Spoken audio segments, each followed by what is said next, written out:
Thank you, Mr. Speaker. I rise in opposition to this proposal. Like so many bills, this report has some good points. The funding for opioid addiction is one of them, and there are several others.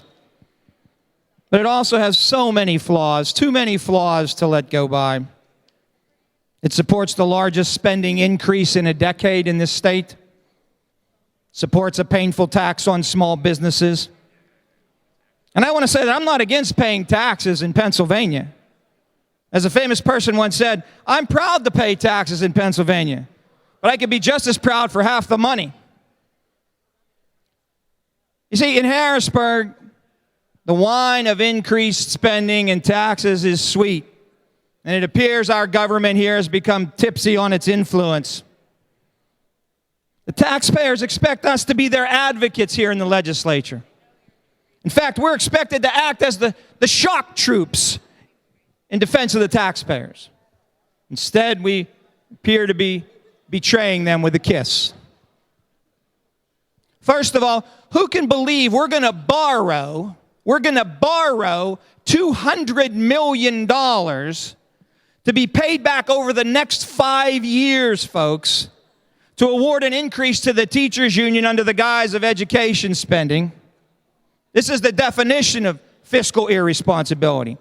And it positions us to be in a further deficit next year when the budget's going to be even more difficult.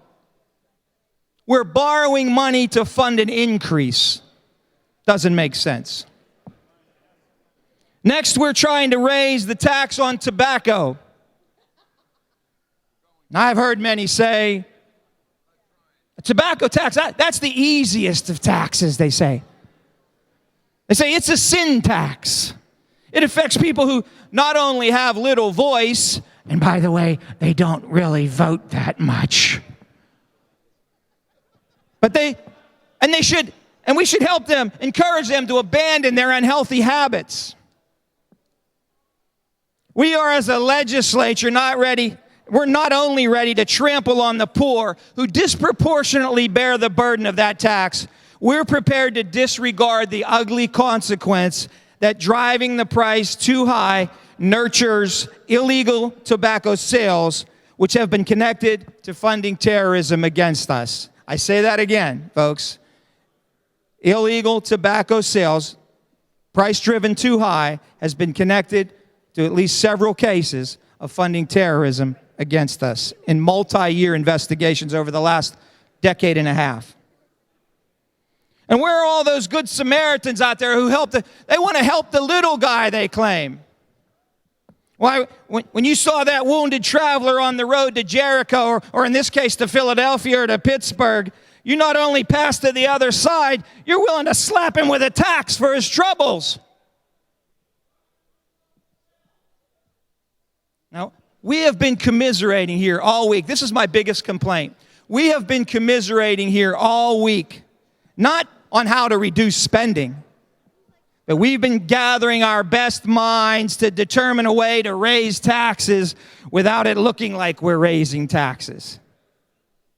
Now, I warned you all back home a week ago to grab your wallets and run.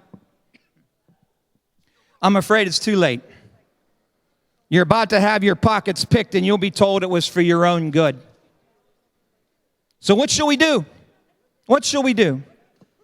It appears we're faced with the odious predicament that we have not the funds to pay for our profligate spending. It's simple, my colleagues. We have to vote to reduce spending. But we're not faced with that, you say. That proposal isn't before us today in this conference report. I agree. So the only correct recourse is to stand with the taxpayers against this bill. There's an old saying that to know what is right and not do it is the worst form of cowardice. You know, our citizens are thirsting for leadership in their defense. That's what's fueling the debate at the national level right now. Leadership in their defense. Be a leader. Defend those who sent you here to control spending. Stand with the taxpayers and vote no on this conference report. Thank you, Mr. Speaker.